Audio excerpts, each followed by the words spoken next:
नमस्कार दोस्तों, कैसे हैं आप सभी लोग। उम्मीद है आप सभी लोग अच्छे होंगे। तो दोस्तों, जो 7 अप्रैल को वीडियो और वीपीओ का रिजल्ट आया था, तो उस रिजल्ट को लेकर जो भी अभ्यर्थियों के मन में असंतुष्टि थी, जो नॉर्मलाइजेशन का फैक्टर था, कट ऑफ हाई जाने का फैक्टर था, बहुत से अभ्यर्थियों के नंबर कम हुए हैं और कुछ को बहुतों के इसमें बढ़े हैं। तो जो पूरा मामला है, अब उस मामले को लेकर बहुत से लोगों सामने आ रहे हैं, बहुत से लोग सहयोग दे रहे हैं। इसके अलावा बहुत से कोचिंग संस्थान हो गए, जैसे आपने सितारगंज से देखा होगा, पीसी जो पंत जो सर हैं, उन्होंने भी अपनी बात को रखा है और अभ्यर्थियों के साथ वो खड़े हुए हैं। इसके अलावा राम कांडवाल जी हैं। ऐसे बहुत से कोचिंग संस्थान हैं दोस्तों, जो अभ्यर्थियों के साथ खड़े हो रहे हैं और अभ्यर्थियों को भी इसमें सहयोग देना होगा दोस्तों, ताकि ऐसी घटना बाद में ना हो। जो ये नॉर्मलाइजेशन का फैक्टर है, इसको बिल्कुल ही समाप्त कर देना होगा।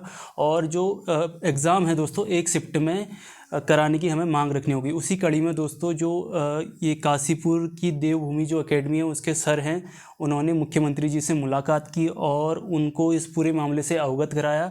और ये आश्वासन उन्होंने लिया कि जो ये पूरा मामला है, इसकी निष्पक्ष जांच होनी चाहिए और जो कट ऑफ को लेकर हो, चाहे ये नॉर्मलाइजेशन का जो पूरा मामला है उसको लेकर हो, तो उसकी जांच होनी चाहिए। उसी कड़ी में जो दोस्तों देवभूमि एकेडमी काशीपुर है, उनके जो सर हैं, उन्होंने मुख्यमंत्री जी से मुलाकात की। तो देख लीजिए दोस्तों, इसमें ये देवभूमि एकेडमी काशीपुर हाल ही में वीपीओ के परीक्षा परिणाम में मेहनती छात्रों के साथ जो नाइंसाफ़ी हुई है, तो नाइंसाफ़ी की जांच और आगामी सभी परीक्षाओं को एक शिफ्ट में करवाने के लिए माननीय मुख्यमंत्री जी से व्यक्तिगत रूप से मुलाकात कर ज्ञापन दिया गया। और इसके अलावा छात्रों की पीड़ा भी मुख्यमंत्री जी को बताई, जो नंबर कम हुए हैं दोस्तों। और बाकी जो भी पूरा मामला है, अब किसी पे सीधा प्रत्यारोप बिना सबूतों के नहीं लगाया जा सकता, लेकिन पूरे मामले की निष्पक्ष जांच होनी चाहिए और जो मेहनती छात्र हैं उनको न्याय मिलना चाहिए। और जांच करवाने के लिए निवेदन किया। धामी जी ने आश्वस्त किया कि जल्द ही इस पर कार्यवाही होगी और मुख्यमंत्री जी ने भी इस पर कार्रवाई का आश्वासन दिया है। अब बस ये है कि दोस्तों, जो ये आश्वासन दिया है, ये बस आश्वासन ना बन के रह जाए और इसकी धरातल पर इसको उतारना होगा। और जो मेहनती छात्र हैं उनके साथ मुख्यमंत्री जी को खड़ा होना, क्योंकि वो भी एक युवा चेहरे हैं दोस्तों, युवा चेहरों। और जो युवा इतने लोग परेशान हैं बेरोजगारी के कारण, उनको सहयोग मिलना ज़रूरी है। और हमें अपने मुख्य सेवक पर पूरा भरोसा है, ये इनके द्वारा कहना है दोस्तों। ये चीज़ें थी और इन्होंने इनसे मुलाकात की और पूरा आश्वासन लिया। तो लेटर में इन्होंने क्या लिखा है देख लीजिए दोस्तों। तो लेटर को देख लेते हैं कि सेवा में श्रीमान मुख्यमंत्री जी, उत्तराखंड सरकार, देहरादून। जो विषय है, हाल ही में ग्राम पंचायत विकास अधिकारी और ग्राम विकास अधिकारी के परीक्षा परिणाम में मेहनती छात्रों के साथ हुई नाइंसाफ़ी वो आगामी सभी परीक्षाओं का पेपर एक ही शिफ्ट में करवाने हेतु ये इनका विषय रखा गया है। जो भी नॉर्मलाइजेशन का जो घाटा है ना हो और एक ही शिफ्ट में एग्ज़ाम हो, इसके लिए उनके सामने मांग रखी। तो इन्होंने कहा है, देख लीजिए, इन्होंने कहा है, महोदय, सविनय निवेदन इस प्रकार है कि 4-5 दिसंबर 2021 की 3 पालियों में उत्तराखंड अधीनस्थ सेवा चयन आयोग द्वारा आयोजित करवाई गई स्नातक स्तरीय परीक्षा ग्राम पंचायत विकास अधिकारी और ग्राम विकास अधिकारी का परीक्षा परिणाम 7 अप्रैल 2022 को जारी किया गया। इसमें आयोग द्वारा नॉर्मलाइजेशन की आड़ में मेहनती छात्रों के भविष्य के साथ खिलवाड़ किया गया है। वाकई में दोस्तों, जो मेहनती छात्र हैं उनके साथ खिलवाड़ किया गया है। परिणाम को लेकर समस्त मेहनती छात्र जो अच्छे अंक प्राप्त करने के बावजूद नॉर्मलाइजेशन प्रक्रिया की वजह से अपना स्थान मेरिट में नहीं बना पाई, यानी कि उनके नंबर कम हो गए थे।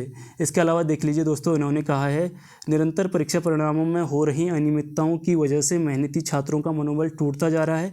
एक बेरोजगार और एक असहाय जो कि अपनी यौनावस्था की पूर्ण जिंदगी केवल अध्ययनरत में ही व्यतीत करता है, यानी कि पूरी, हमारे जो सभी लोग जानते होंगे जो तैयारी में दोस्तों, जो 20+ हो जाते हैं, लगभग 30 साल तक हम ना उनके पास और कोई मतलब दूसरा अपनी लाइफ के लिए कोई टाइम ही नहीं होता दोस्तों। केवल वो अपनी मेहनत, पूरी अपनी जो भी मेहनत है परीक्षा में लगा देते हैं और लास्ट में क्या हो जाता है, पेपर कभी लीक हो जाता है, कभी नॉर्मलाइजेशन का घाटा हो जाता है। ये सब होते हैं दोस्तों। इसमें देख लीजिए दोस्तों, इन्होंने कहा कि परिणाम को लेकर समस्त मेहनती छात्रों को अच्छे अंक प्राप्त करने के बाद नॉर्मलाइजेशन प्रक्रिया की वजह से स्थान मेरिट में नहीं बना पाए। और इसमें देखा है दोस्तों, निरंतर परीक्षा परिणामों में हो रही अनियमितताओं की वजह से मेहनती छात्रों का मनोबल टूट रहा है।